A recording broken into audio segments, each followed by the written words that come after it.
Should I start or?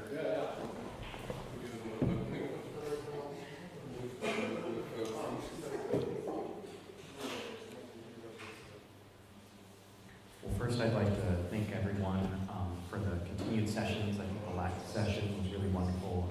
There's a lot of multiple perspectives and a lot of great contributions. So hopefully I can finish early enough that we can continue having a conversation and I can open up to a lot of interesting sort of points.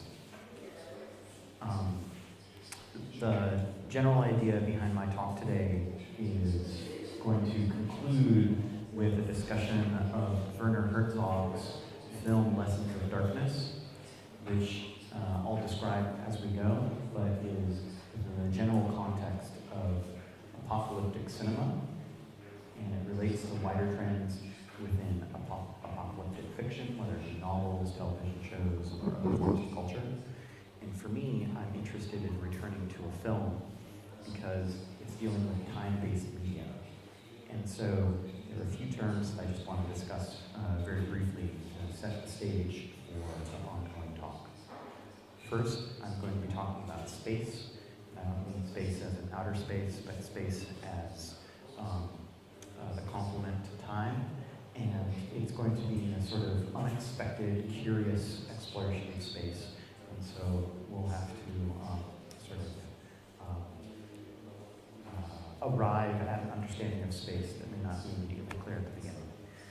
Next, we'll be dealing with time, and time that comes through the philosophy of Henri Bergson, who himself had a critique of the prevailing understanding of time that we get from Einstein.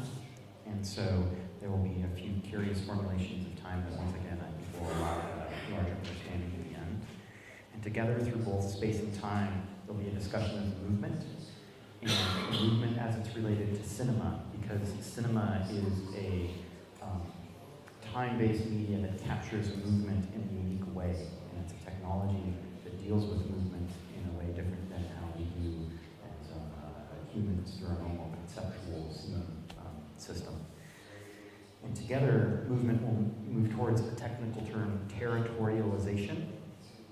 And territorialization, in this sense, is related to the ways in which animals secure and mark and occupy territory. So the way in which the dog will, for instance, mark its territory, both barking, but also pissing on the ground, or a cat will rub up against things, but also a form of territorialization that describes not only humans, but or animals, but also human behavior. And then lastly, the philosophical question of geophilosophy. Geo is in geological, so geological philosophy that attempts to think movement in its own right, or in a philosophical way. So let me begin. What does it mean to think the end of the world? They're disaster films which race against the clock. They're catastrophic nature documentaries which chronicle or account things as they happen. And then there are the regular run-of-the-mill post-apocalyptic films which reduce life to mere survival.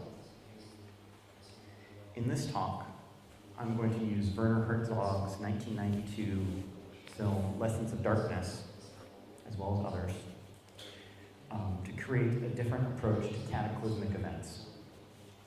I will also argue through Gilles Deleuze and Felix Guattari's geophilosophy that apocalyptic images of the earth are another way to what Nietzsche calls philosophize with a hammer. As such, every entry into apocalyptic cinema, I say, offers its own geology of morals, a difference but similar to Nietzsche's genealogy of morals. And as a geology of morals, some territorialize decisive judgment through fear, distrust, or austerity, and others turn their back on the world to to summon forth a new people and a new earth. Using Lessons of Darkness and other films as my guide, I would find utopia in the space of apocalypse.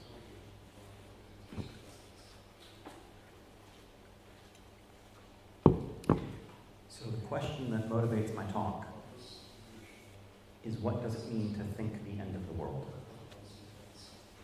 In addressing this question, I'll ask another about what is unique to film as a medium, which is to say, how is the end of the world to be thought through purely cinematic means? So let me begin with our present moment. Our present moment is saturated by dystopian fiction. These stories are told through cinema, and when they are, they express something specific to film. Disaster films race against the clock.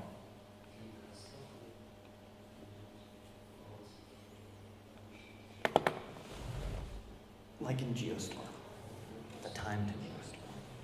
They race against the clock. It is here that cinema relies on a false movement that makes up what is called the cinematographic illusion. And by that, it is the illusion through which the curious technology of film is able to appear to us as a moving image.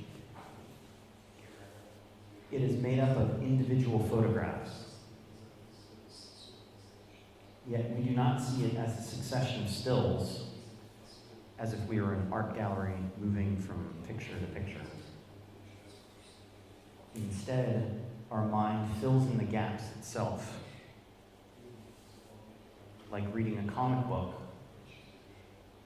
only it becomes one fluid dynamic movement. This creates a movement image that marches at 24 images per second, and it creates an impersonal, uniform, abstract, invisible, and impersonal illusion of movement that uses space itself to create a cinematograph as if it was playing inside our very mind. There's a great irony about the movement image, because Deleuze, for instance, says that we have moved beyond the movement image, and I'll discuss why in a bit. But he says that we're beyond it, yet it remains absolutely crucial to disaster films. And it does through the weight of certainty. So I would claim that they work as Deleuze and Guattari would say, in territorializing the earth, so creating the earth as a territory through what they call the judgment of God. There's a crucial chapter in their work on deterritorialization and deterritorializing the earth in 1,000 Plateaus, their most sort of lengthy writing together. And they outline what they call a geology of morals, which is in itself funny, humorous renaming and inspiration of Friedrich Nietzsche's own critique of morality, which was called a genealogy of morals. But for them, they look at morals as needing an understanding of biology, theology, and politics. And in fact, if we were to read the Geology of Morals, it begins with a character from an Arthur Conan Doyle novel, The Poison Belt, Professor Challenger, and he starts giving a lecture in a lecture hall. And he transforms in front of everyone's eyes into a number of different figures, some confusing scientists that themselves were never serious or real, and at the end turns into a lobster, and then his shell falls apart, and he is sucked like energy into the cosmos. And together through this, we're meant to understand that this is how the universe functions and exists, through a curious combination of biology, theology, and politics. So returning to the disaster film, is not the disaster film just another form of morality? Isn't it a morality tale that rewards, celebrates, and beatifies a protagonist who knows how to struggle against the world, struggle against natural catastrophe, and take action that saves themselves and others? If so, then we should take D&G's provocation to imagine that cinema needs to be thought not only after Nietzsche's Death of God, but also a ruination of both humanism and other forms of supernatural or Holy Spirit, which means that we're moving just from Nietzsche's very specific critique of religion as a form of asceticism to a larger understanding of how to imagine biology as it intersects with theology and politics, but also a criticism of it. So there's an interesting collision between judgment as a form of decisive valuation of the good and the bad, the virtuous and the non, and the formal elements that make up how disaster films operate, such as the countdown to calamity that we see here again. So let's imagine. Consider the hands of the clock as they tick by. They guarantee a sense of finality. Like clockwork, then an expert is brought in to calculate the exact estimate of how long it will take until the cataclysm strikes.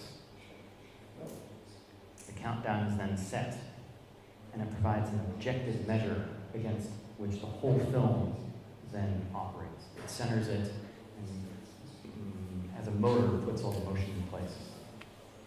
What it does then is the clock, the expert, and the countdown do is they temporalize space in a sort of clock time that shows how disaster films are built on a spatialization of time, in which time is calculated in the same way in which we imagine space, which is exactly what Henri Bergson hates and criticizes.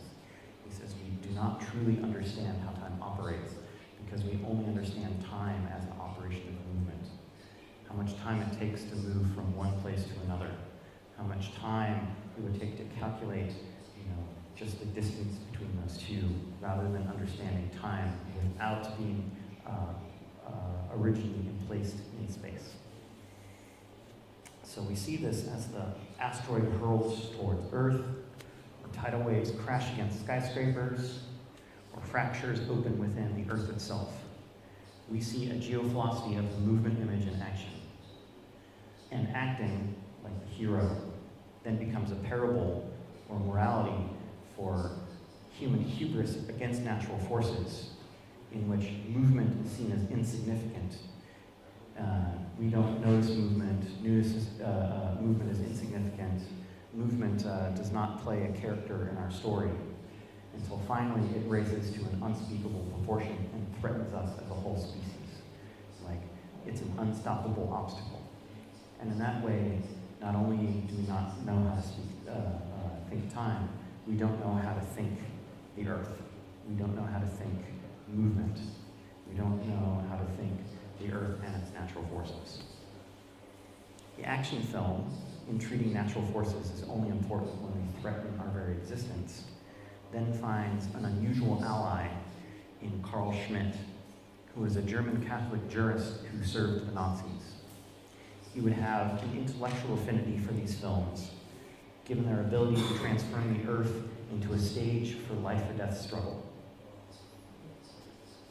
In his book, Concept of the Political, Schmitt famously wrote that simple matters of dispute, such as a disagreement among friends, is never political.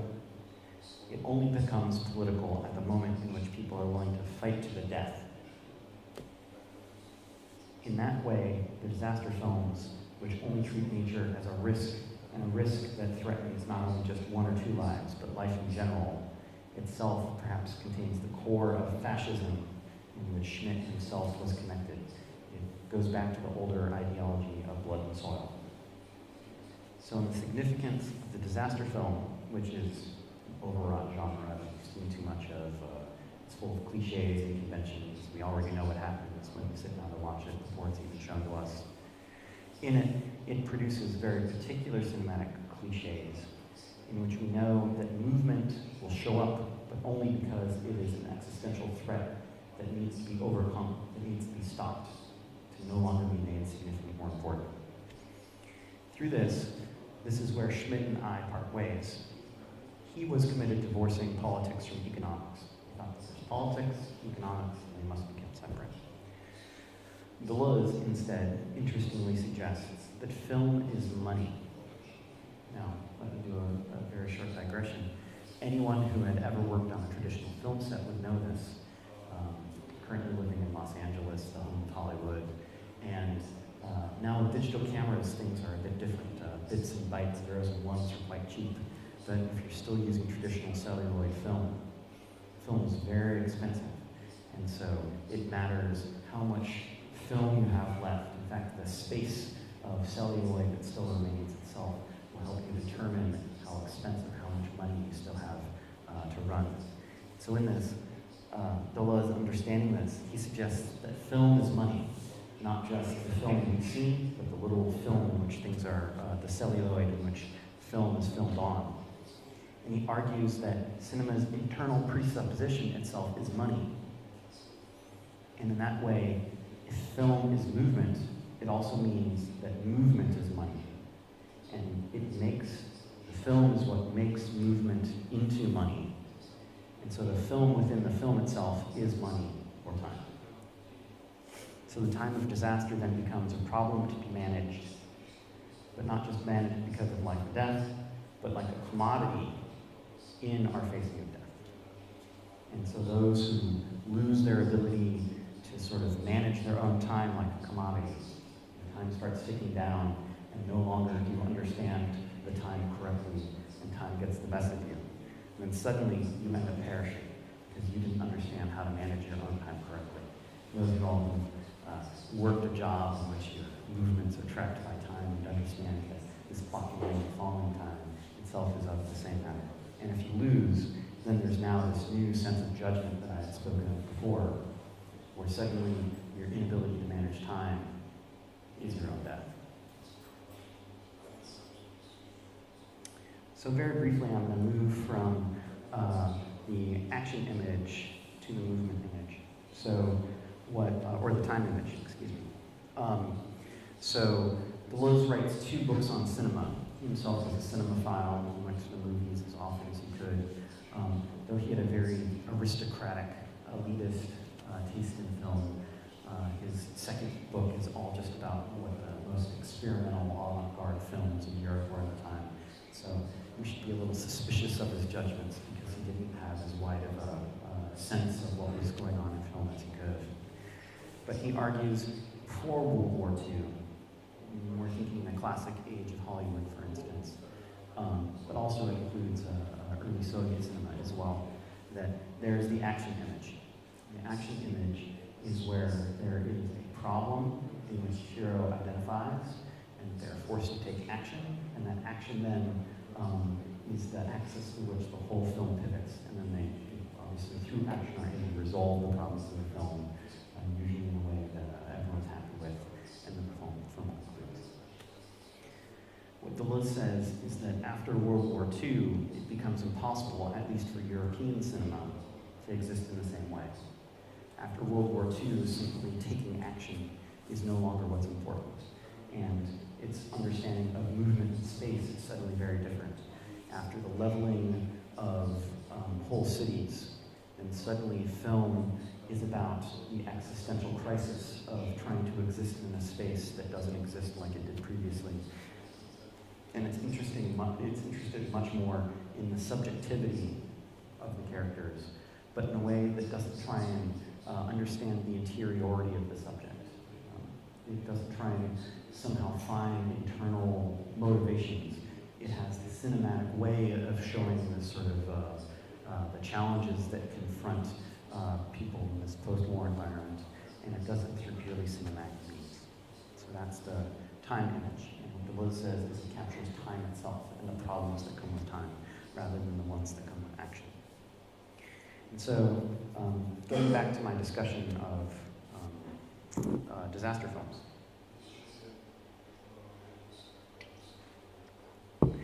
their enduring popularity of disaster films is driven by the action image and demonstrates that even though Deleuze claims that there was a rupture in the sensory motor apparatus for the ability for action films to operate after World War II, perhaps that break is not as complete as Deleuze initially suggested.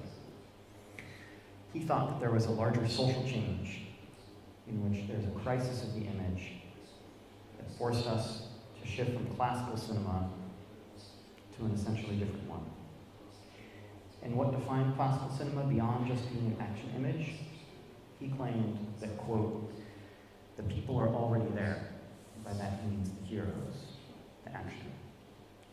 Because the people were already there, cinema could be treated as, quote, a supremely revolutionary or democratic art of the masses. Because it has the capacity to make the masses a true subject. Here he's quoting, he's thinking about Eisenstein's October. By contrast, he claims that modern cinema is tainted with the political legacy of Hitler, Stalin, and others, where collective action no longer appears. In fact, if it's anything, it's a great disappearing act. So he says, quote, if there were a modern political cinema, it would have to be on this basis. The people no longer exist. Not yet. The people are missing. And this connects throughout his whole work and a fascination with the painter Paul Klee, who himself was interested in questions of life, but also people, and wrote in his notebooks that he thought that there were people who were the center of this sort of idea, but there are people who are not yet here. And so it's seen as a thought problem that one wants to be with the people, or to create a people, or that there's a people to be had, but those people are not yet here. And so it's the question of finding or creating a space for those people. And for Deleuze, it's about the role of philosophy or geophilosophy in creating an earth in which those new people will occupy and exist. So if we think about this issue of the disappearing people, then the problem of the last 75 years of cinema has been a question of the subject and its separation from its power to act. What I mean by this is if Deleuze had been truly correct, then action films would have disappeared. Disaster films would be corrupt or impossible. Yet we have this obsession and a return and attempt to have these action where the hero or the people are there. But we can never overcome it. We can never move on to something else, which means that we have this obsession with the action image as a dream that's never been fulfilled, and so we can't help but obsessively repeat it in every instance. Yet maybe it's even more tragic than just an obsession that we can't forget. Maybe we should consider what Paul Virilio has said, where he complicates the relationship between the action and the time image, in which he says, what if there had been no diversion or alienation in the art of the masses? It was initially founded by the movement or the action image. But instead, on the contrary, what if the movement image was, from the beginning, already linked to the organization of war, state propaganda, ordinary fascism, both historically and essentially? So what he's saying is, so not only are the people missing, but when there were the films that already had the people there, they weren't great films to be celebrated, but they were the films of war. They were the films of state propaganda. They were the films of fascism.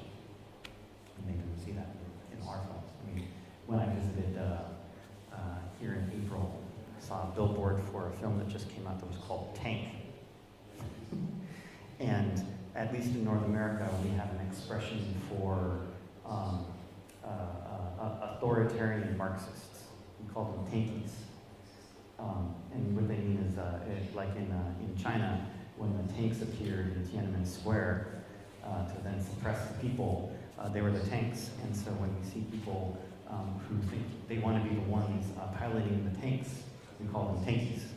And so I arrived and I saw a film for Tank. And I'm like, ah, yes, the tankies have arrived. We have the tanky film that we've always been looking for.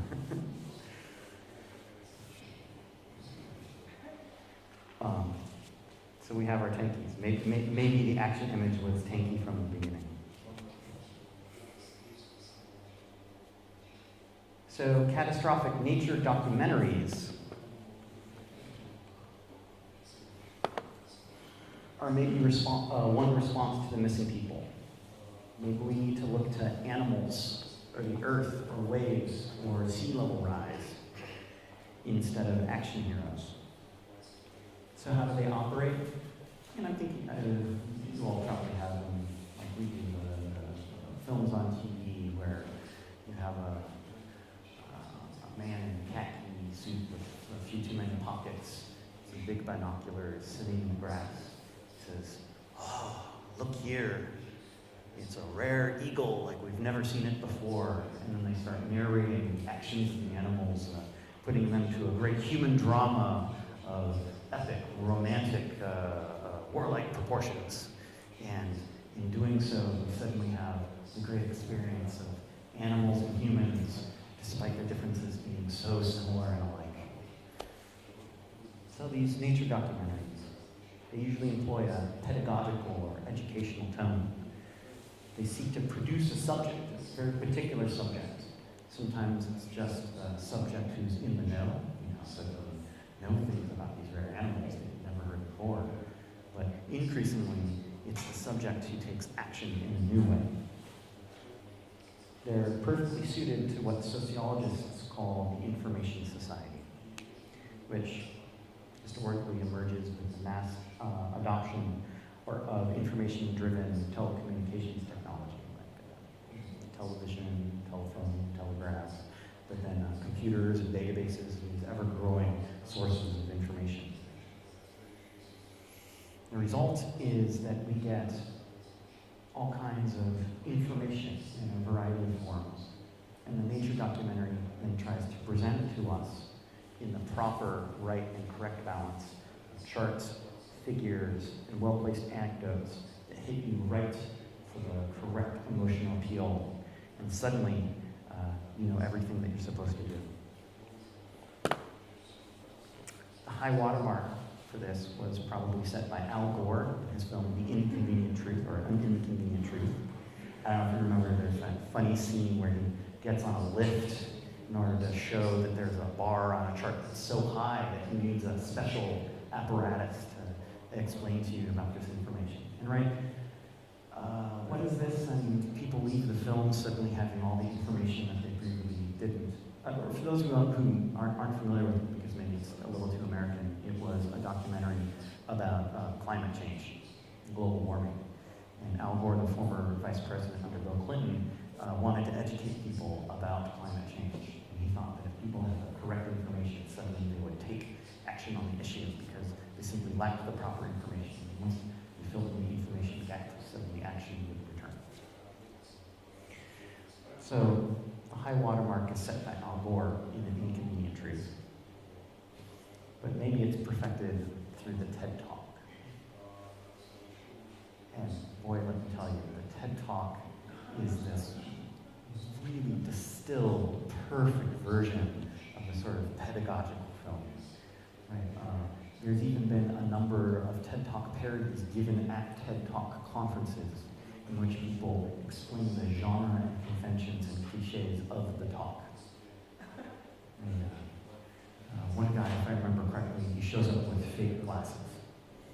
He puts them on and says, "Aha, now you're going to start believing me a little bit more." And then he says, "I'm first going to begin with an anecdote that's going to really speak to you as an individual, as a person. Next, let me show you some numbers." Right? And he continues through all the sort of essential rules and flow of what the TED Talk looks like.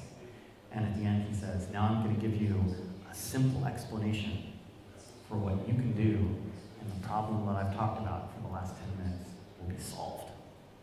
Right? And that's exactly what the TED Talk tries to do. It tries to simplify a problem to a simple set of information, present it, and at the end, the people will already feel better because they know, but then they'll also know how to act, and then the problem suddenly disappears, all in the span of a short period of time. So what are these talks?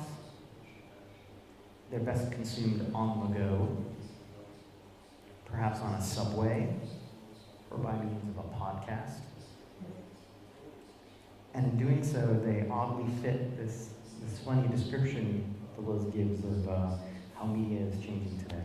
It says, bodies in nature, or people in a landscape, are suddenly replaced by brains in a city.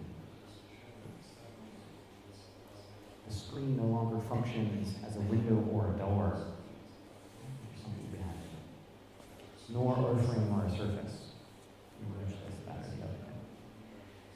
The brain now functions as a computer screen on which images as data slip around in front of us. We can also, in this way, think of a high-frequency trader who's sitting behind just a series of computer screens manipulating data or information in order to make one curve go up or another go down. And that's suddenly describing how we interact with these screens and cinema and information in this new visual way. Parenthetically, I should say that this is exactly what the new data enterprise of data visualization is trying to do.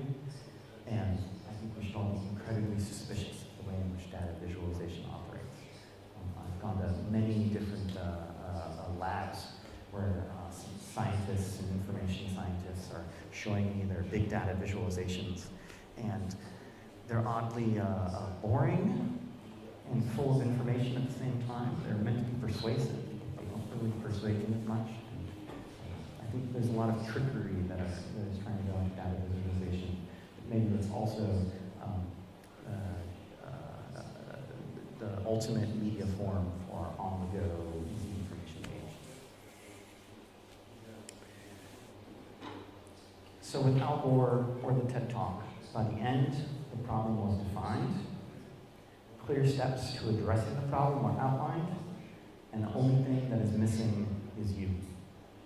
Suddenly, the people of the new earth, the missing people have been found. It's just you in this TED Talk. Even the most cinematic documentaries still end with this very digital appeal. Maybe they ask you to visit a website to learn more. Maybe they ask you to help crowdfund their next campaign. Or at the very least, they ask you to sign up to receive additional electronic notification, an email or a newsletter. And this is precisely what we've been warned about through Deleuze's writing on cinema, but other social critics, when they say that as data is transformed into this easily consumable interface, then suddenly it's not like we get the missing people. We don't have utopia anymore. It's the exact opposite. We get enrolled in programs and features that are our own design. So there's an analog within nature documentaries. No, I'm not ready for that, sorry. But instead, they follow something, okay, let me back up. Like these nature documentaries, but a slightly different genre or type of nature documentary, is one that simply asks audiences to witness a place. A place where they can be, the audience can be, where they can feel what this place is. And they say it will then lead to a shift in consciousness, which they think is the beginning of change. These are the words of a director behind a recent nature film. It's a Canadian nature film made by Jennifer Bachwal and Edward Bertinsky, and it's called Manufactured Landscapes. I've talked about this film before with Canadians because Edward Bertinsky, who's the sort of subject of this film, is incredibly famous within Canada. He's perhaps their most well-known photographer. And you'll see in some of these images, but what he does is he takes enormous shots of things like a mining operation in China, in which the utter scale of the photograph is shocking because you have likely never seen these massive sort of projects in the same way. Maybe something, and so in manufactured landscapes, we get an interesting shot that I'm about to show you. It matches the exact same shot that we got in Jean-Luc Godard and Roger's British Sounds, a film from 1968 that was ostensibly an avant-garde political film. Its other title is Meet Me at Mao, and it features student radicals who are trying to create massive change. And what's interesting is the opening shot in British Sounds was experimental, it was challenging, it was revolutionary. It was a 10-minute tracking shot of an automobile factory. That's kind of boring, but we get this whole tracking shot. Curiously enough, almost 50 years later, Beichwal and Bertinsky give almost the exact same shot, but now of a Chinese factory. So let me show you both those shots as they go together.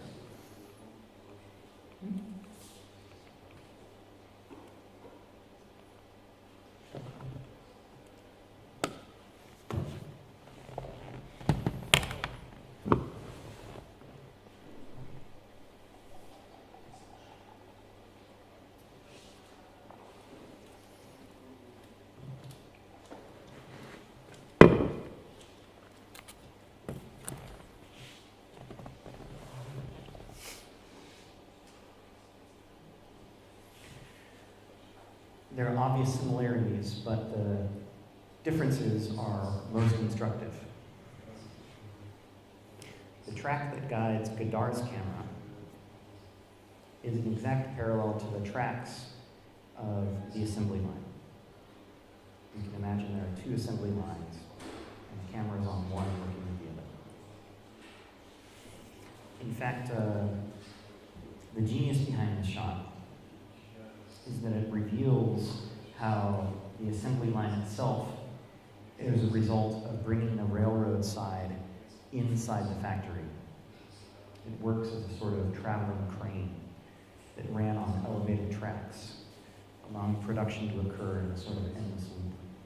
There are histories of the invention of the assembly line that sort of reveal this. It's a modification of railroad technologies, but applied in a completely new context. The shot of British Sounds, then, is a result of constructing an assembly line for the camera. In that way, it's reminiscent of Dziga Vertov's Cine Eye, or Kino Eye, like The Man with the Movie Camera, the 1929 experimental film. The shot is not continuous, though there are a few moments in which it's punctuated, ruptured, by reminders of revolutionary events in history. So the 1368 Tyler Ball Peasant Revolt, the Leveler or Digger Revolt in 1648, the formation of Artisans' Free Associations in 1791. So there's the smooth movement of the assembly line and the interruption of these sort of rebellions and events. Moreover, the assembly line opens up to a whole array of human responses. So while it begins with 10 minutes of assembly line, the rest of the film is almost like a slow derailing of that train. So for the next 40 minutes, there's a slow culmination and the building of a collective subject that ends in a series of bloody red fists punching through the British Union Jack flags to create the action in which the subject is made by the film.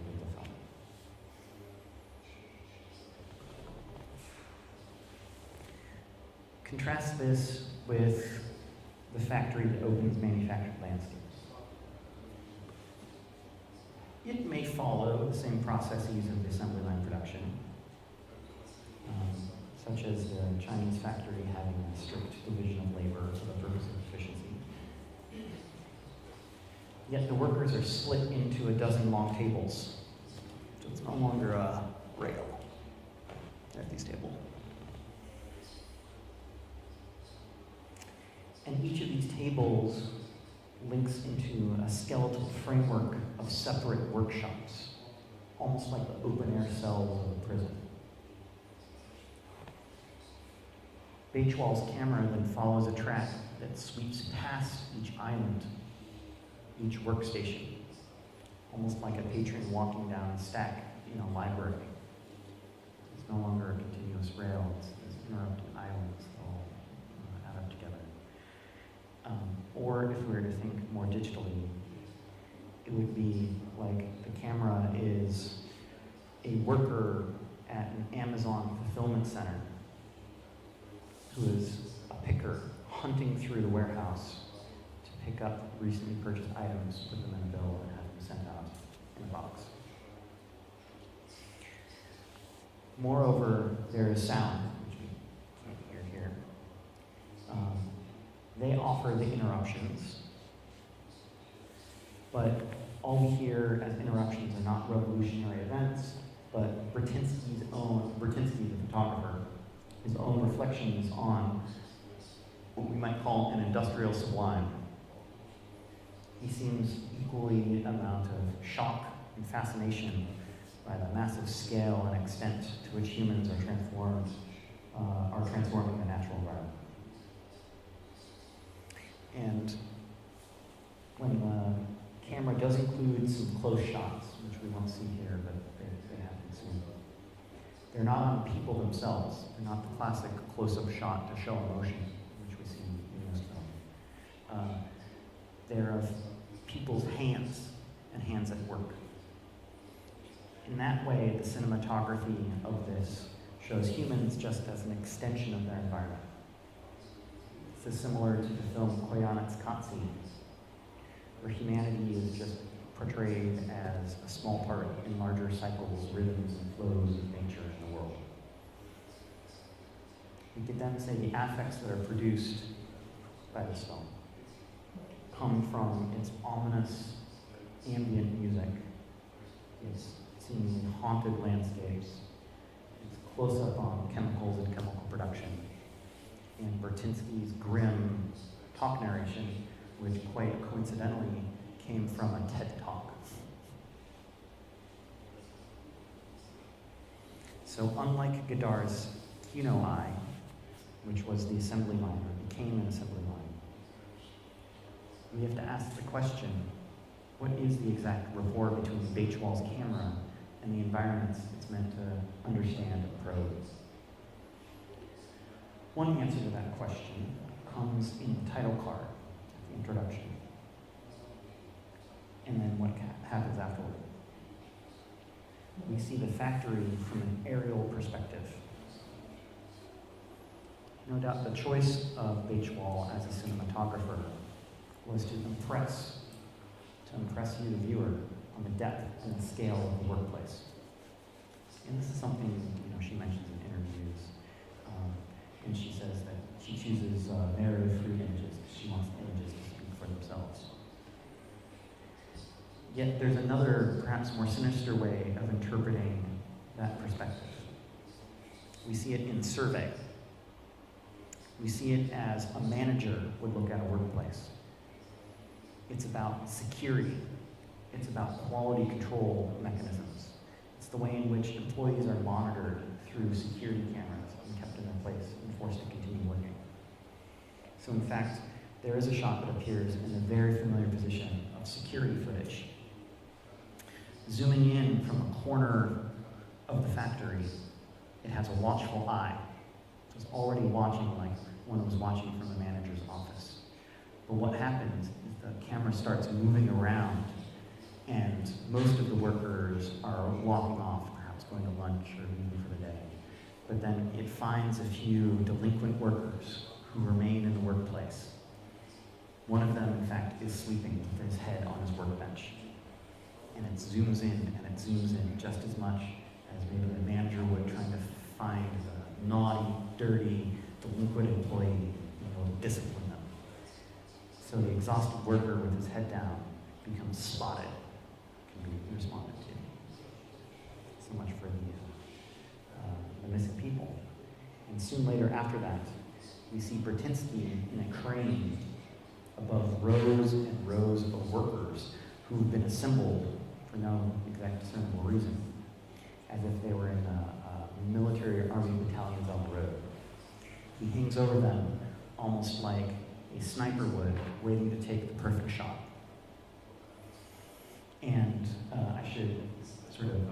coincidentally say one of the first apparatuses invented to capture movement was made by Murray, in which he took a gun and attached a camera to it in order to take multiple sequential photographs very quickly of animals like birds flying.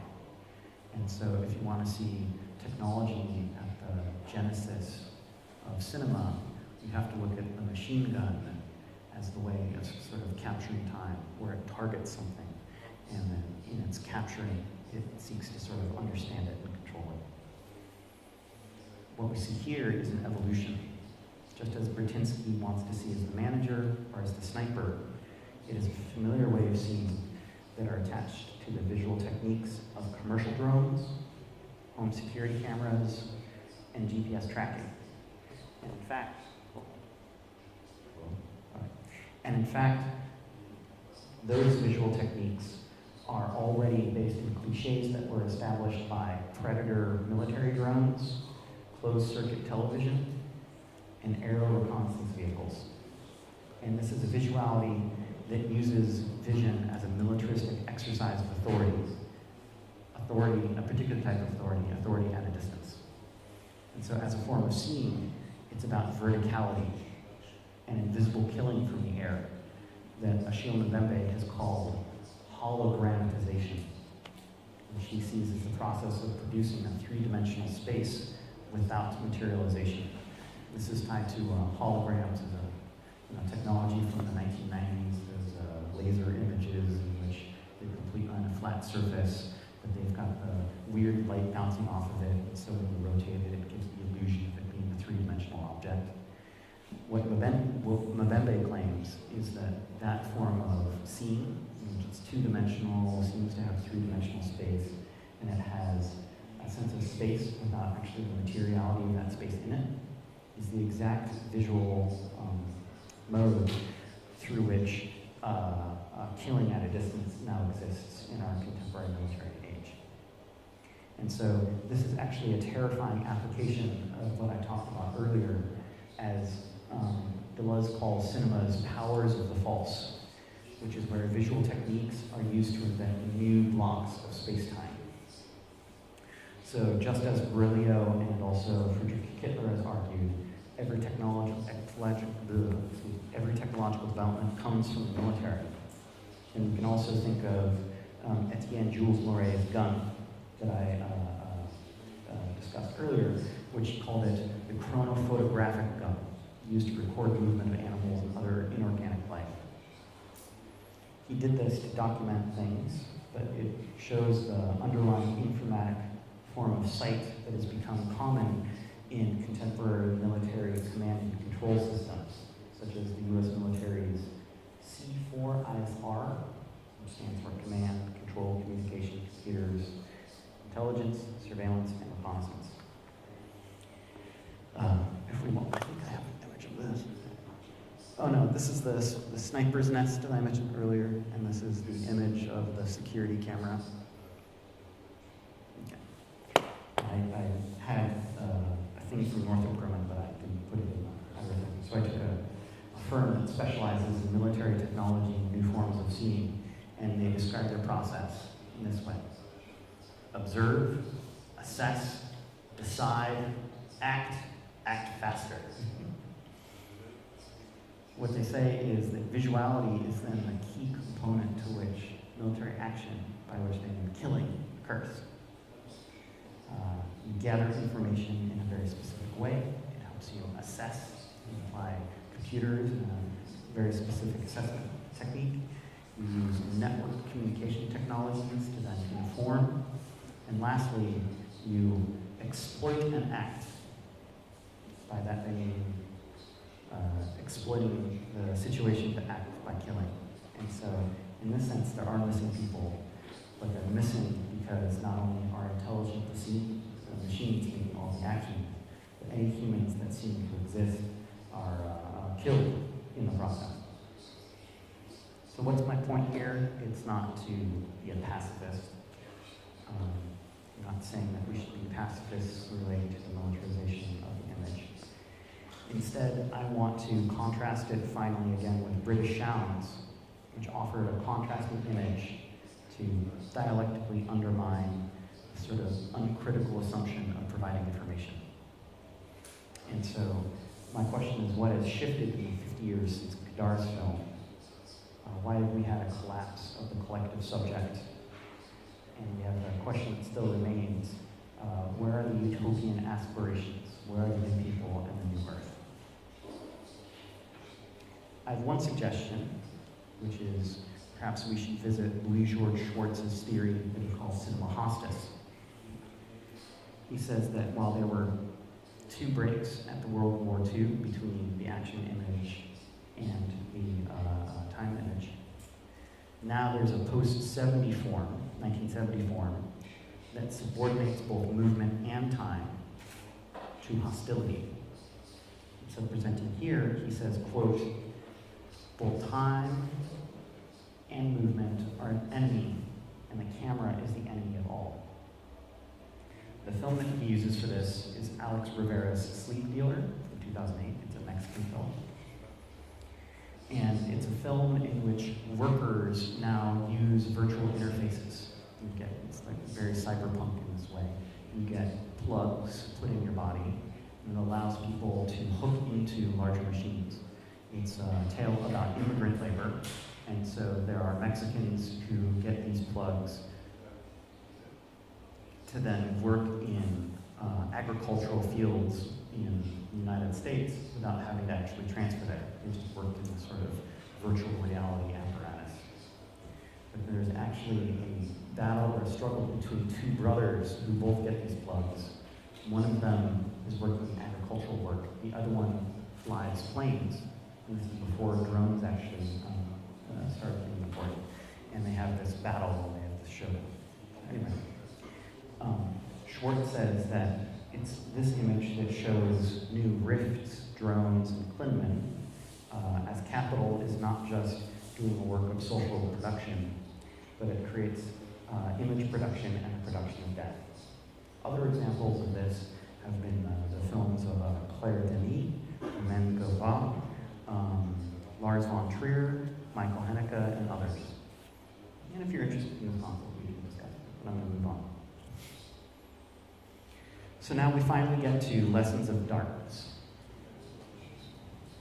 Before I want to ask the question, what then are we to make of geophilosophy?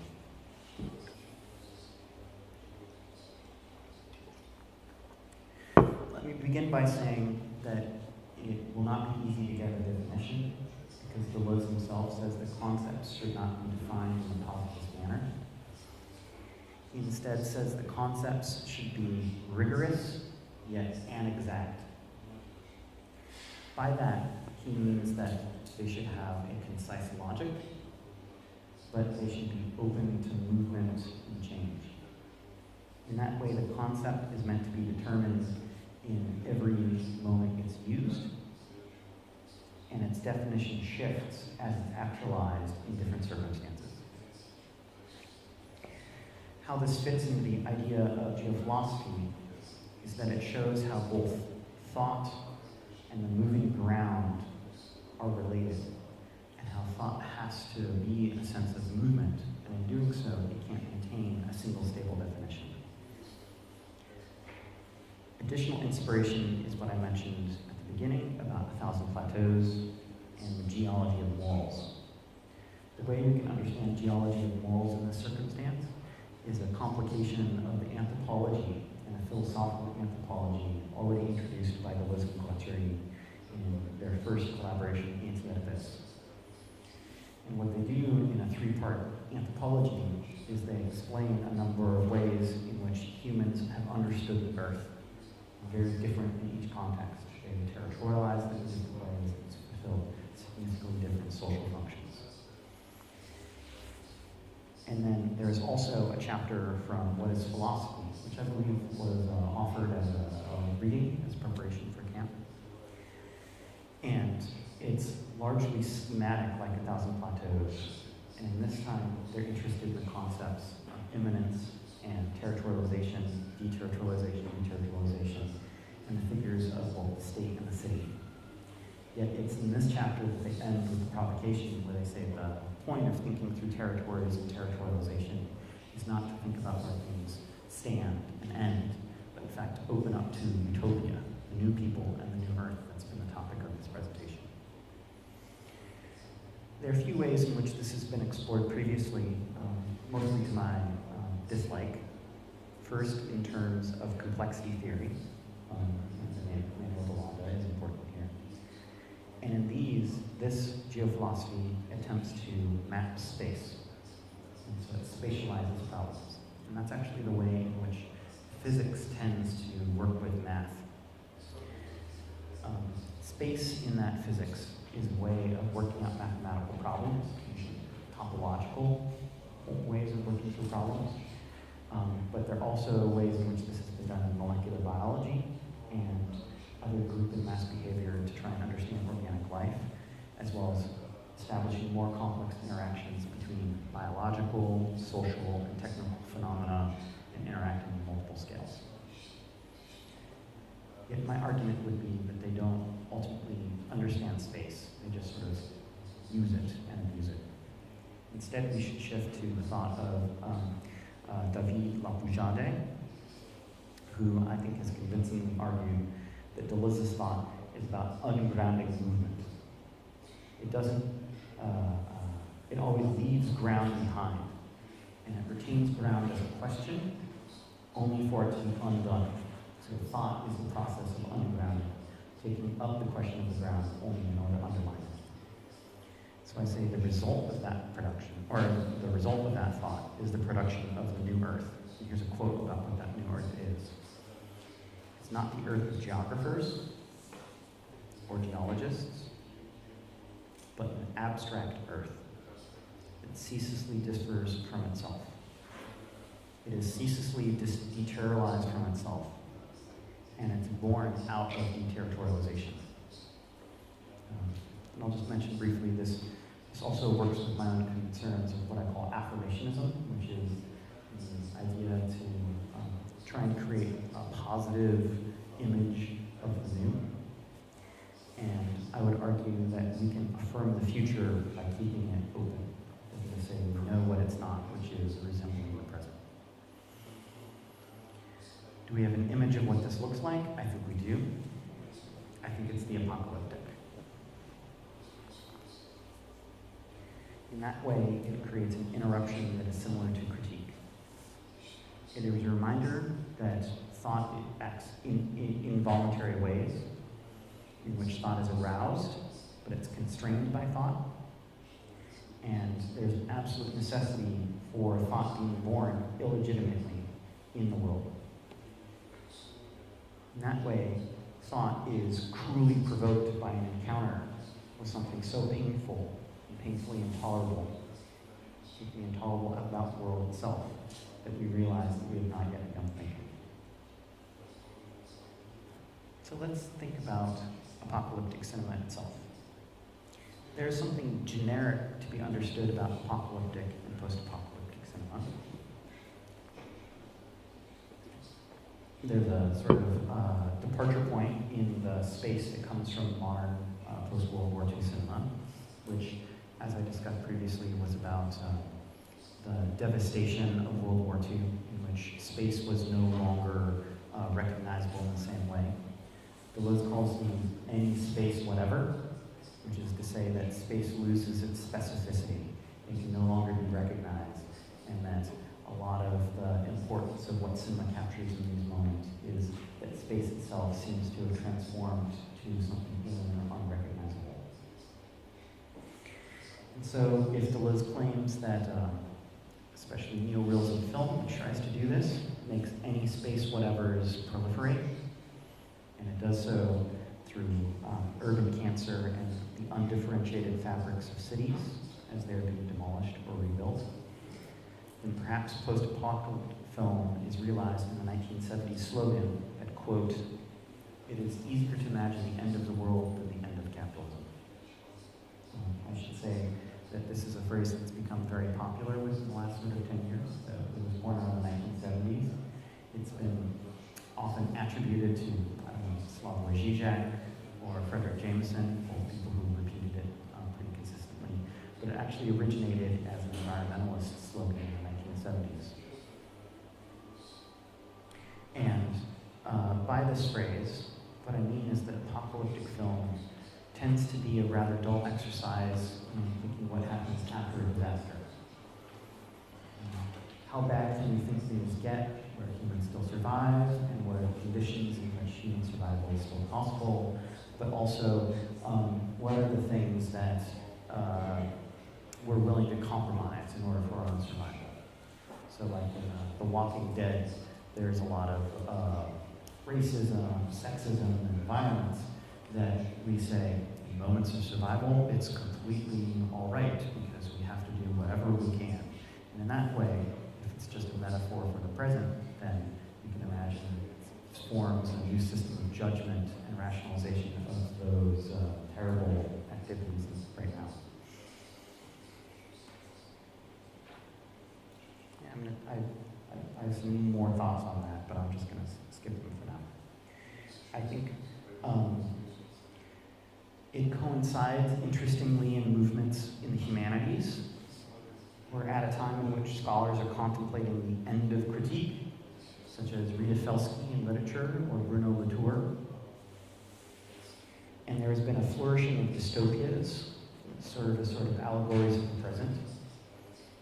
And so there's a provocation to be made by someone like Frederick Jameson, who might ask if it's just a mere coincidence that faith in the critical project has waned at the precise historical period in which there seems to be no new utopias.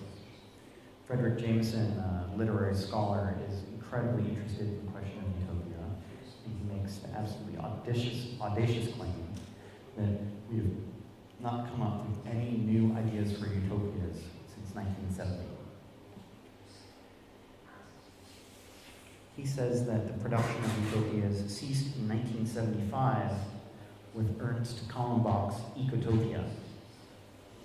And historically, it's more or less the same time as the initiating financial events in the United States and the UK, which we have come to call neoliberalism. He sees this as a moment of blockage, and he's looking for the reasons why. And he considers if information technology is somehow to blame, or maybe conversely, if the internet somehow has devoured all available utopian impulses. And equally important to Jameson for the disappearance of utopian political problems is that he thinks that since the 70s, there's been a period of disillusionment. The cause of this sort of disenchantment, he thinks, are somewhat numerous, but he includes within it the fall of actually existing socialism, such as the Soviet Union, but also other countries. The disappointments of decolonization, not really sort of working. The decline of the old left in countries across the Western Hemisphere. And the failure of numerous revolutionary events, such as May 1968, but many that happened since then. The ideological consequence of this period of disillusionment and collapse is a collapse of the utopian impulse and an absence of utopian programs. Jameson thinks that it's clear.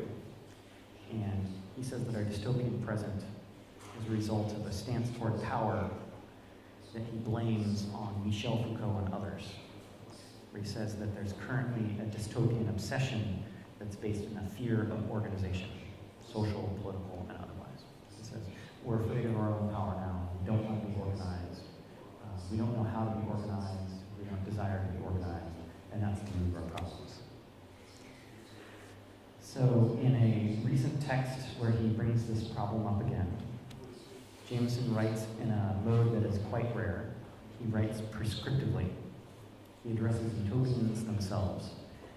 And he suggests that utopians become therapists to everyone who's come down with a bad case of dystopia, like was an illness that can be cured. Here he takes on the voice of Nietzsche, who once suggested that philosophers should act as cultural physicians. And he writes, utopian thinking must first involve the radical therapy for dystopia, its radical treatment, and its cure. Dystopia then becomes the name for a symptom of a deeper series of fears that have defensively accumulated and they've resulted in an anti-utopian impulse. What would the treatment for dystopia entail? Jameson humorously suggests that you shouldn't suppress dystopia, but expose it through a form of exposure therapy. So he says, realize our anti-utopian fears, because, quote, nothing cures a sad passion as fully as passionate embrace. Embrace it. And so the particular medication Jameson prescribes is military conscription. He says that we should conscribe everyone in a universal army. Bring back the draft, but in full force. Don't just have a few men of a certain age and part of the military. Have everyone be part of it, all of society. He says that if our worst paranoia is totalitarianism, then if we draft everybody and if we adopt the regimentation and discipline of being a conscript in a universal state, it will cure us. I, like perhaps many of you, would disagree. And in fact, perhaps we can resolve this issue once again through film and cinema. What if we saw this obsessive repetition and popularity of war films as evidence that we have already been conscribed into a universal army of the state? What if we have already been drafted into government experience over and again through all of these war and action films? Certainly we know from traditional film theory that film has an interpretative function, by which the audience is meant to not just view the film, but participate in it. The audience is the missing part that makes the film work. We're an audience in which the film is just projected inside our eyes, but is meant to run in our head. This is certainly true of early film reels, such as Eisenstein's October.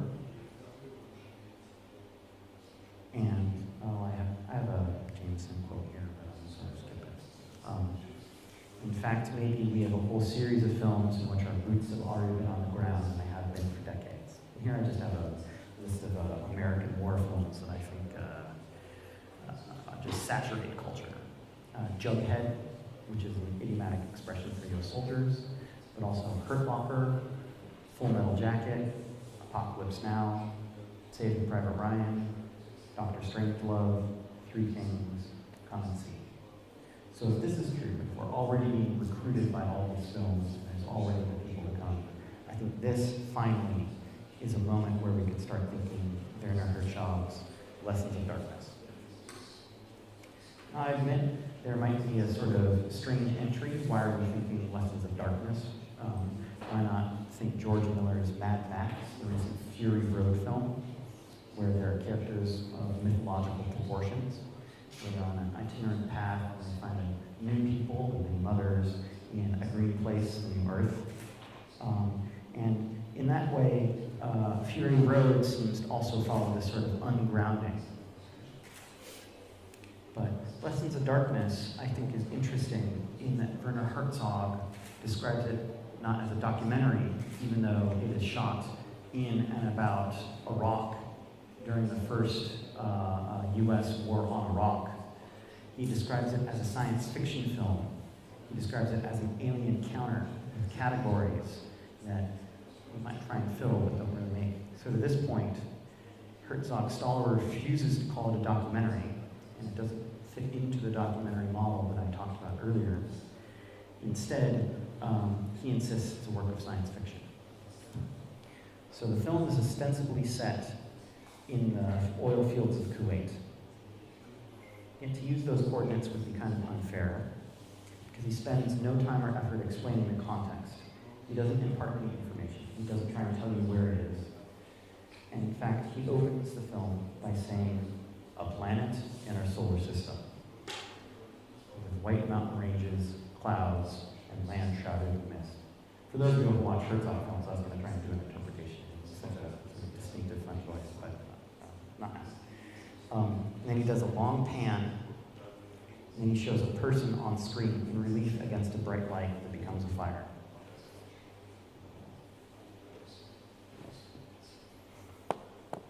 The first creature we encountered, Herzog says, tried to communicate something to us. Imagine him like a follow-up statement, but he doesn't give one. He just leads us to assume that there was a complete communication breakdown. The creature tried to communicate, but nothing happened. So Lessons there is clearly a cinematic response to the birth of cable news and the 24-hour cable news footage that came right at the same time as the U.S. war in Iraq that happened at that time. It made celebrities out of the people reporting that news, such as Wolf Blitzer, who's on CNN still today, or the U.S. Army General Norman Schwarzkopf, who then gained the nickname Storm and Norman. And war then served as the genesis or the impetus for the film. But the war itself only appears for about a minute in purely hologrammatized form. Oh, here's the creature who tried to communicate.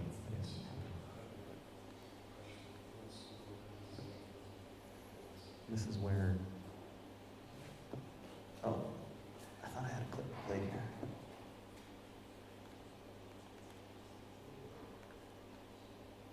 Oh, there we are.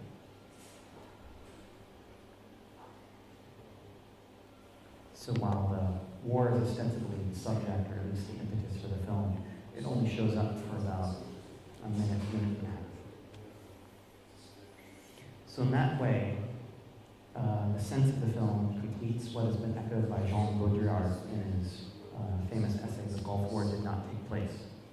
By saying it did not take place, he means to say it wasn't a showdown between two great powers, which is how we usually define war, but an atrocity under the guise of a war.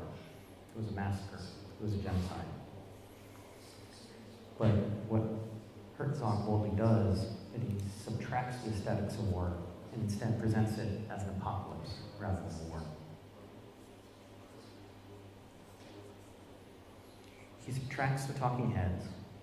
He subtracts the propaganda. He gets rid of the wall-to-wall coverage. And he leaves absent the one thing that the televised image of war doesn't have.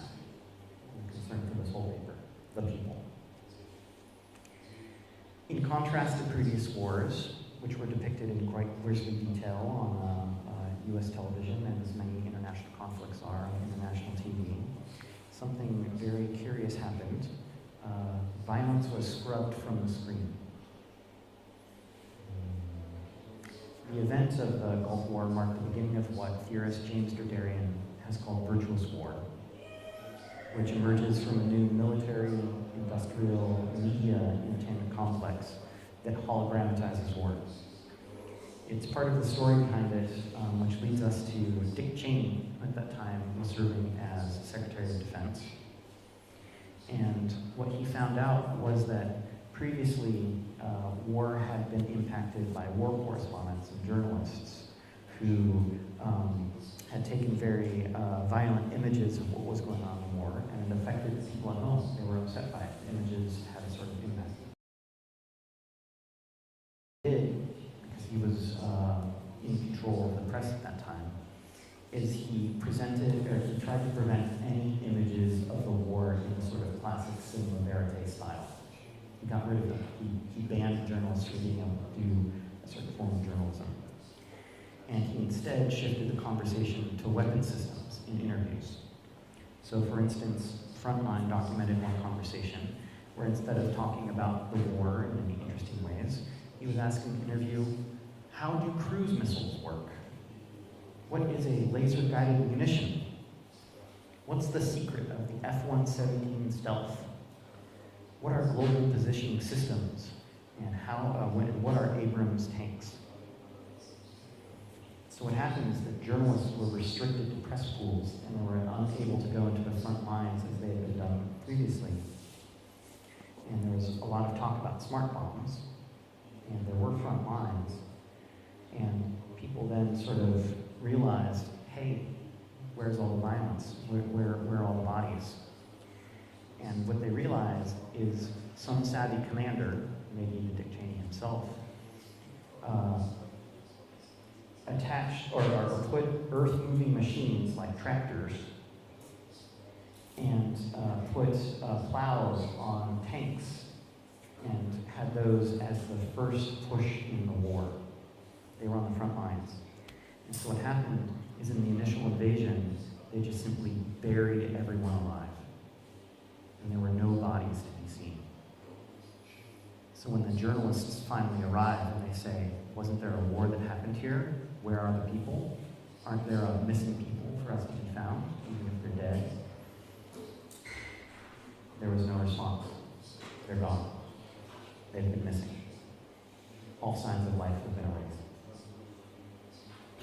So when Herzog shows us a film where the humans themselves have been erased, in fact, through the form of science fiction, he's giving us a truer account of the production of the war than we've seen. What we're given instead is oil fires burning so hot that the only way to extinguish them is by burying them underground as well. Yeah. So to fill the void of the missing people, the press was given footage that the military had already been using internally. Oh, let me show you. I mean, this is Herzog sort of plays with it a little bit by showing us a moving machine here. Lack of violence, and then, plays with other people. So to make up for the missing people, the US military did something quite brilliant. They used images that were used to verify missile launches from the decks of gunboats, as well as recordings of weapons interfaces on airships, and on-the-ground shots that confirmed bomb hitting their intended targets, which was just quality control footage in order to make sure that missiles were firing off, and said, hey, let's actually take that footage and give it to CNN and other news sources, and they'll constantly be playing that as sort of B-roll. The result of this is quite interesting. It created a media effect called armchair bombardiers. By that, it means that the at-home news audience, everyone watching it behind the screen, were brought in to take on the affects of the pilot themselves, as if you in your chair were going on a bombing run. So, as the majority of the film that people were watching were aerial shots of landscape, we basically are asked as bombardiers to identify the target and then bomb it ourselves. So, in Lesson's approach, what it does is it calls our bluff. It knows exactly what we desire as armchair bombardiers. We're on the search for people. We're looking for things to bomb. But instead of like the smart bomb footage shutting off when it sort of exploded, instead what the film does is shows the opposite. It shows Kuwait and Iraq after the disaster. Yet maybe this is not giving Lessons enough credit. The film is more than just an attempt to do a forensic analysis of missing bodies. It's not just this, or even really that. Lessons is an act of what Greg Flaxman has called sci-fi, where it's sci, S-C-I, but not phi as in fiction, phi. It's phi, P-H-I, as in philosophy, science philosophy, that uses ready-made materials. And as a combination of science and philosophy, it taps into the literary and political formation of utopia. Utopia because it dissolves the here and the now for an other, a future. No doubt this is probably what Deleuze meant when he wrote in the preface to his book, Difference in Repetition, that he should have written this book of philosophy, in fact, as an apocalyptic work. And in doing so, he quotes Blaise Pascal talking about the collapse of a stellar universe that occurs like creation in grandiose splendor. This way, it's a shift away from what is sometimes considered the cosmic approach of Deleuze and Guattari, who themselves were interested in the cosmic curiosity of Paul Klee and others. And instead, Lessons of Darkness shows us an alternative geophilosophical approach. It's not about outer space, but alien encounters. It asks us to head for the horizon on a plane of imminence. It, quote, returns what we have seen and heard with bloodshot eyes and pierced eardrums. And through a generous survey of long shots and a sparse commentary, elaborates on a method where all we could find are traces of human beings who actually lived here. And it reminds us that the film unfolds through an orientation towards death, depicting a world after the death of God, the death of man, and the death of the world. So the figures do not actually cross the screen. They fail to appear as people. Yet at 2 times we get Iraqi women. The first, who's on our left, tells us that she watched her son tortured to death, which then, quote, forced her to lose her speech. Yet she still tries to tell us what happened. And the second is accompanied by a child so brutalized by soldiers that the mother reports he hasn't spoken a word since, except once saying, "Mama, I don't ever want to learn how to talk." In both instances, and I should note that it seems like a moment of dishonesty in the film, because the women are sort of, and the child are talking the whole time, but they're speaking in Arabic, and there's an assumption that Arabic audiences are not the ones watching the film. English speakers or people with subtitles are, and so we're not actually told what the subjects are saying. We get Herzog, the filmmaker, re-narrating it to us, telling us these odd lines that don't really seem to match what's going on. But he keeps on telling us that there are words that are not being spoken, or there are things we don't understand, or it's not being said. How I would read this instance is that it opens up a zone of indistinction, a zone between narration and what seems to have happened, the official account and the reality of the circumstance. And both the women and the boys seem capable of speech, yet our audience's incapacity to understand the Arabic means that we have to take the commentary as word. Oh, okay. Do I have a few minutes? Yeah? Okay. And each opens up towards the power of the false. So then,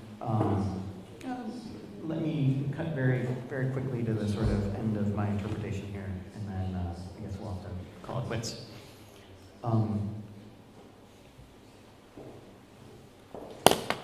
The sort of last half of the film then moves us to the oil fields as they're on fire. And for me, I think the interpretive moment here is to try and understand what each one of these 3 images of the earth on fire are. One of them matches a question of eruption, like a form of ocean that fits the oil. Another fits a sense of the earth that is about the void. And the last, both Nietzsche and Bataille talking about solar terror, which we had excellent sort of talking question about in the last discussion. But I want to leave us with this image. Oh, it should be blank, that's fine. We have to ask the question of what is the form of movement here? What is the time? Where are the people? And I want to say that what we see is the earth crying out. It's a form of a scream. And it reminds us that perhaps, like Nietzsche said, the true world does not exist. And if so, it would be inaccessible and impossible to describe. If it could be described, even that description would be useless or superfluous. In that way, Lessons of Darkness does not model heroism of the action image.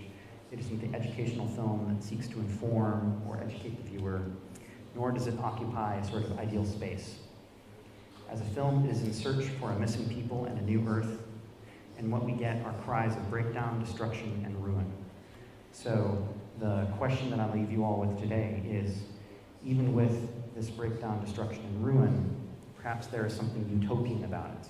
Maybe there's something utopian about the space of encounter that sort of meets the great slug line of the film Alien, where in outer space, no one can hear you scream. Thanks.